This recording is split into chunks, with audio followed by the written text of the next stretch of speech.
باللہ من الشیطان الرجیم بسم اللہ الرحمن الرحیم۔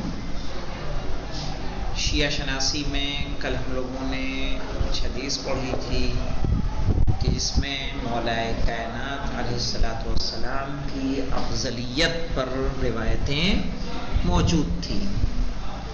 آج ہم لوگ پڑھیں گے پیغمبر اکرم صلی اللہ علیہ وآلہ وسلم اور حضرت علی علیہ السلام کی افضلیت۔ صحیح ہے؟ یہ تو پڑھ چکے نا؟ نہیں باقی کہہ رہے ہیں گزشتہ احادیث سے۔ گزشتہ تو سمجھتے ہیں نا، یعنی گزری ہوئی احادیث سے امیر المومنین علیہ السلام کی افضلیت بخوبی آشکار ہو جاتی ہے۔ آشکار تو جانتے ہیں نا، نمایاں، واضح، کیونکہ حضرت علی علیہ السلام ہی پیغمبر اکرم صلی اللہ علیہ وآلہ وسلم کی نگاہ میں سب سے زیادہ محبوب تھے۔ رسول اکرم صلی اللہ علیہ وآلہ وسلم کی محبت یا نفرت کی وجہ نفسانی خواہشات یا وقتی جذبات نہیں ہو سکتے ہیں، بلکہ اس کی اصل بنیاد آپ صلی اللہ علیہ وآلہ وسلم کے علم اور حکمت پر استوار ہے۔ صحیح ہے؟ یعنی کہہ رہے ہیں کہ جو رسول اکرم کی محبت یا نفرت جو ہے نفسانی نہیں ہے کہ یہ میرا بھائی ہے، میرا داماد ہے، میرا بھتیجا ہے تو میرے لیے عزیز ہے، نہیں۔ صحیح؟ بلکہ کیا ہے، آپ کے اندر جو علم و حکمت پایا جا رہا تھا، جو آپ کا کردار تھا، اس کی وجہ سے رسول علی کو کیا کرتے تھے؟ چاہتے تھے اور پسند کرتے تھے۔ آپ کے نزدیک حضرت علی علیہ السلام کی سب سے زیادہ محبوبیت کی وجہ، محبوبیت تو سمجھتے ہیں نا،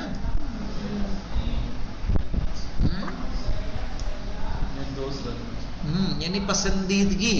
جی جناب۔ صحیح ہے کہ آپ کے نزدیک حضرت علی علیہ السلام کی سب سے زیادہ محبوبیت کی وجہ بھی صرف یہی ہے۔ کیا ہے یہ؟ کیا ہے وجہ؟ آپ کا علم و حکمت جو مولا کائنات کے اندر پایا جاتا تھا، جو آپ کا کردار تھا، وہ کردار آپ کے لیے رسول کے چاہت کا سبب تھا۔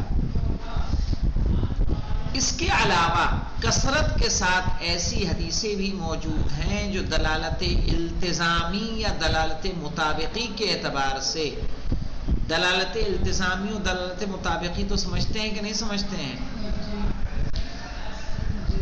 آپ مولانا جانتے ہیں دلالت التزامی اور دلالت مطابقی؟ دیکھیے، دلالت وضعیہ لفظیہ کی 3 قسمیں ہوتی ہیں۔ وضعیہ لفظیہ کی 3 قسمیہ، تضمنیہ، مطابقیہ اور التزامیہ۔ صحیح ہے؟ مطابقیہ کہتے ہیں کہ جب لفظ بیان کیا جائے اور اس کے تمام معنی اس سے مراد لیے جائیں تو اس کو مطابقیہ کہیں گے۔ یعنی ایسی روایتیں جو کلی طور پر صراحت کے ساتھ علی علیہ السلام کی فضیلت پر دلالت کرتی ہیں۔ جیسا ابھی ہم نے اس سے پہلے جو روایتیں ہم نے پڑھی تھیں کہ اگر کیا ہے کہ علی سے محبت نہیں کرے گا سوائے مومن، اور علی سے بغض نہیں رکھے گا سوائے منافق کے، تو اس کا مطلب کیا ہے کہ ایمان اور کفر کا مرکز کون قرار پائے، پیمانہ کون قرار پایا؟ حضرت علی علیہ السلام۔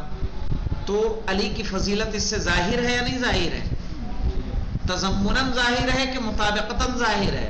مطابقتاً، یعنی پوری طور پر، کھلے طور پر کیا ہے؟ یا وہ روایتیں کہ علی، یعنی اگر علی سے کے بغض کرنے والے نہ ہوتے یا سب لوگ علی کو چاہنے والے ہوتے تو خداوند عالم جہنم کو خلق ہی نہ کرتا۔ تو اب یہ کس پہ دلالت کر رہی ہے؟ علی علیہ السلام کی فضیلت پر، اور مطابقتاً دلالت کر رہی ہے۔ دلالت التزام اس کو کہیں گے کہ صراحتاً تو نہیں ہے، لیکن اس سے فضیلت مولا کائنات کیا ہے؟ واضح اور آشکار ہے. صحیح. جیسے ہاں تو قرینہ وہاں بھی موجود ہے تبھی نا, وہاں قرائن موجود ہیں. مثال کے طور پر کل میں علم اس کو دوں گا, صحیح ہے, اور اس کے بعد جس کو دیا جائے گا اس کے قصائد پڑھ دیے. اب کسے دیا؟ جب دیا تو یہ سب باتیں نہیں کہی نا. تب یہ کیا ہوا؟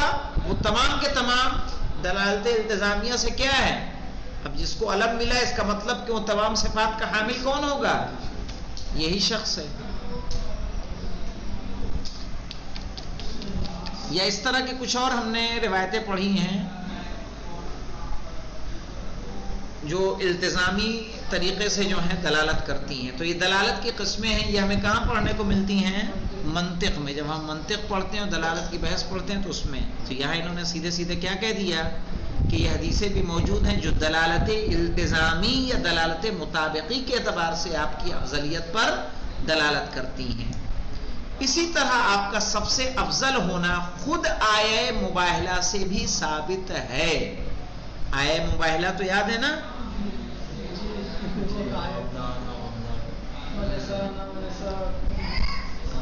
صحیح ہے. کیونکہ ایک نمبر کا حاشیہ آئیے دیکھیے, سورہ آل عمران کی 61 نمبر کی آیت ہے. سورہ آل عمران.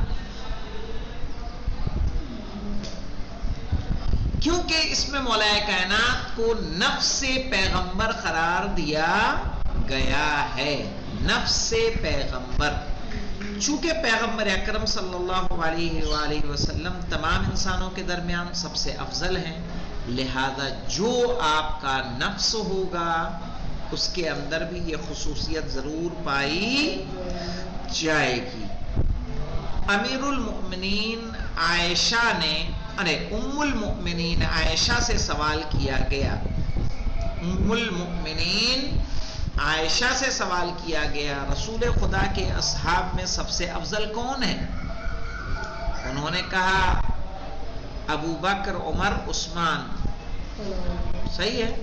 یہ روایت دیکھیں بہت زبردست ہے, بہت زبردست روایت ہے.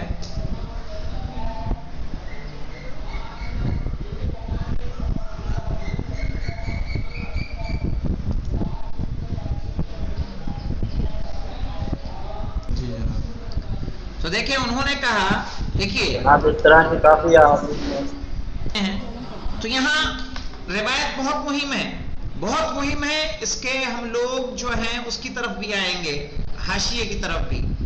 ام المؤمنین عائشہ سے سوال کیا گیا کہ رسول خدا کے اصحاب میں سب سے افضل کون ہے؟ انہوں نے کہا ابو بکر, عمر, عثمان, طلحہ و زبیر.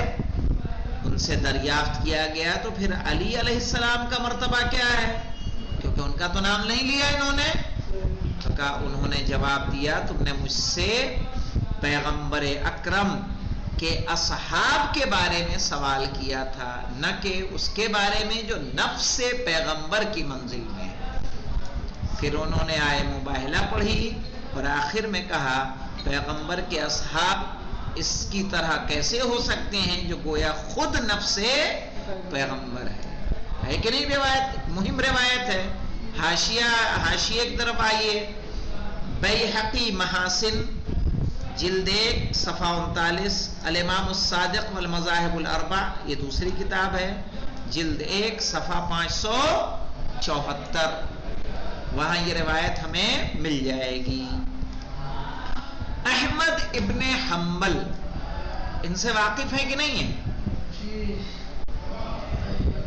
کہ بیٹے عبداللہ نے ان سے پوچھا خلفاء کی افضلیت کے بارے میں آپ کا کیا خیال ہے؟ تو انہوں نے کہا ابو بکر, عمر, عثمان ترتیب کے ساتھ ایک دوسرے سے برتر ہیں.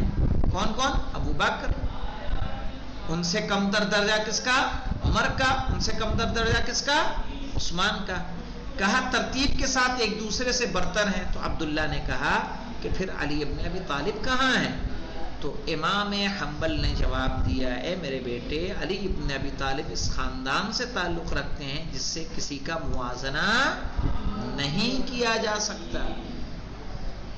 صحیح ہے کہ ہم اس کو درجات میں معین کریں. 3 نمبر کے حاشیے کو بھی دیکھتے ہیں.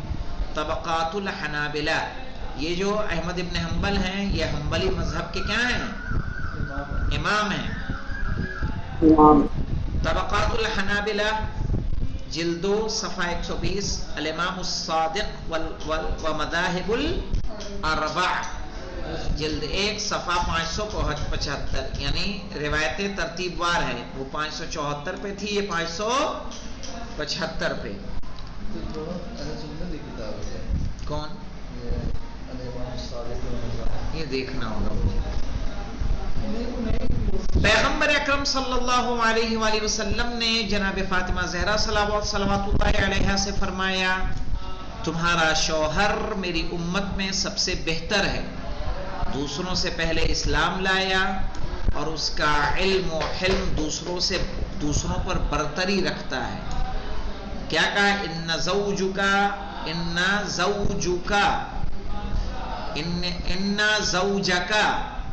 خیر امتی، ان زوجک خیر امتی اقدمہم اسلاما واکثرہم علما وافضلہم حلما. کہ بے شک آپ کا شوہر، ان زوجک خیر امتی، بے شک آپ کا شوہر میری امت میں سب سے بہتر ہے. اقدمہم اسلاما، اسلام کے مسئلے میں سب سے مقدم ہے. اکثرہم علما، علم کے معاملے میں سب سے زیادہ ہے. وافضلہم حلما، اور حلم میں بھی سب سے کیا ہے؟ افضل ہے. یعنی نہ علی جیسا حلم کسی کے پاس ہے، نہ صحیح ہے، نہ علی جیسا علم کسی کے پاس ہے، نہ علی سے پہلے کوئی اسلام لانے والا ہے. صحیح ہے. اسلام سے کیا سمجھ رہا ہے؟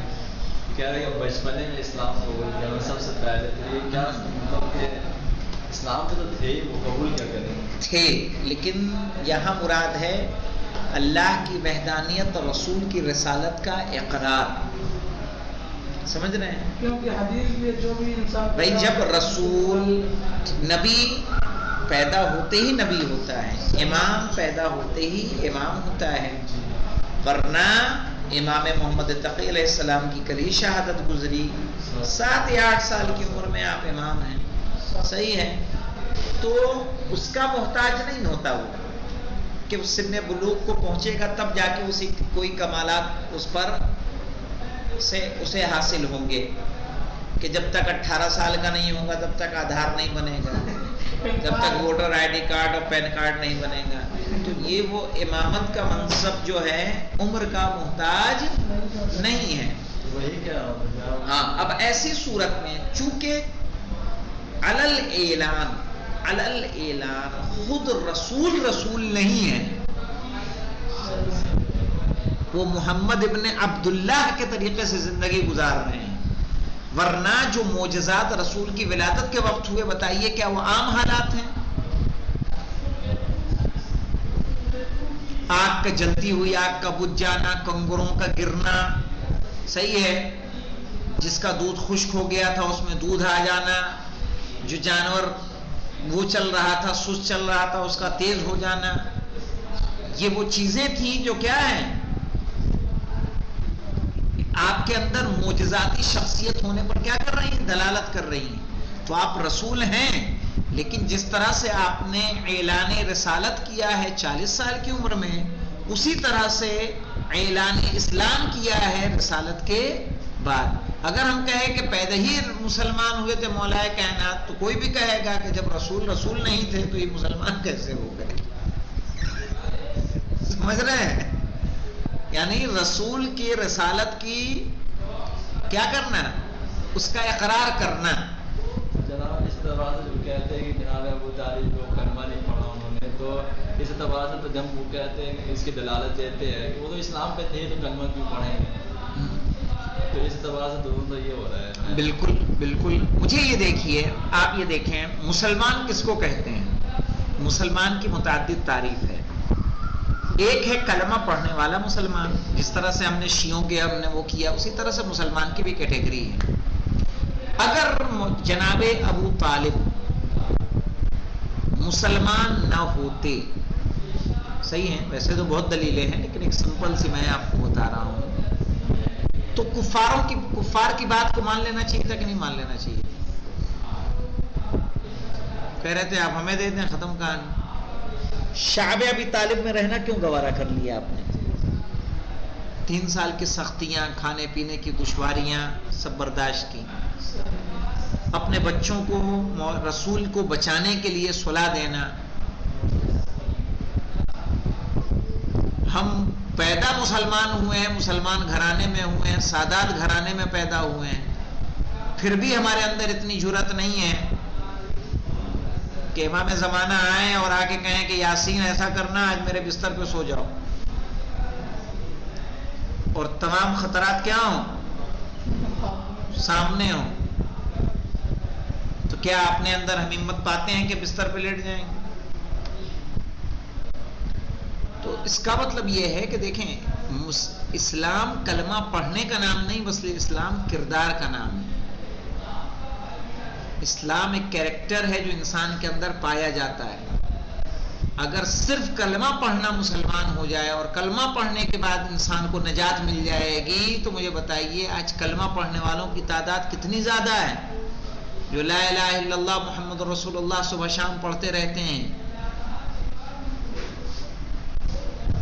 انما الاعمال بالنیات ہے. ہم بھلے کلمہ پڑھیں اور کلمہ پڑھ کے وہ کام کریں کہ جو ایک مسلمان کو نہیں کرنا چاہیے. ہم مسلمان کو نقصان پہنچا رہے ہیں، اپنے گھر کو نقصان پہنچا رہے ہیں، صحیح ہے، وہ تمام کام ہم سے سرزد انجام پا رہے ہیں. تو ایسے میں ہمارا اسلام بہتر ہے کہ جناب ابو طالب کا اسلام بہتر ہے؟ وہ اس کی محل پہ اس کی دلیلیں باقاعدہ موجود ہیں جناب ابو طالب کے سلسلے سے. لیکن اگر کردار دیکھا جائے تو کہاں جناب ابو طالب جہاں پہ ہیں وہیں ہم، جہاں ابو لہب ہے وہیں ابو طالب، جناب ابو طالب کو کھڑا کر سکتے ہیں. جہاں ابو جہل ہے وہاں جناب ابو طالب کو لا سکتے ہیں، کیونکہ دونوں کردار ایک دوسرے کے کیا ہیں؟ مخالف ہیں. تو جس صف میں ابو جہل ہے اس صف میں ہم جناب ابو طالب کو کیسے کھڑا کر سکتے ہیں؟ تو آئیے دیکھیے، جب رسول اکرم صلی اللہ علیہ وآلہ وسلم کی خدمت میں ایک بھنا ہوا مرغ، یہ حدیث طیر ہے، صحیح ہے نا، کہ جب رسول اکرم صلی اللہ علیہ وآلہ وسلم کی خدمت میں ایک بھنا ہوا مرغ ہدیے کے طور پر پیش کیا گیا، تو آپ نے خدا سے یہ دعا کی کہ اپنے سب سے محبوب بندے کو میرے پاس بھیج دے تاکہ وہ میرے ساتھ اس مرغ کو کھا سکے. اسی وقت حضرت علی علیہ السلام آپ کی خدمت میں پہنچے. تو 4 اور 5 نمبر کا حاشیہ دیکھ لیتے ہیں. 4 مناقب اہل سنت مؤلف ہے، مؤلف خطیب خوارزمی، فصل 9 جلد 111 صفحہ 106. دوسری حدیث پہ المناقب فصل 9 ہے میرا. 4 اور 5 دو ہم دیکھ رہے ہیں نا. حدیث کی سند و دلالت کے بارے میں بہت بحث کی گئی ہے. اس حدیث کے بارے میں زیادہ تفصیلی بحث علامہ میر حامد حسین ہندی کی کتاب اوقات الانوار میں مذکور ہے. کس کے بارے میں مولانا؟ حدیث طیر کے متعلق. اس کی پوری عربی عبارت نکالی، مختلف طریقوں سے مختلف اشخاص کے بارے میں یہ حدیث وارد ہوئی ہے. اس کے بارے میں انشاءاللہ کل نہ ہو تو تھوڑا ڈسکس کریں گے، اور ڈسکس کر کے پھر ہم لوگ آگے بڑھیں گے. والحمدللہ رب العالمین.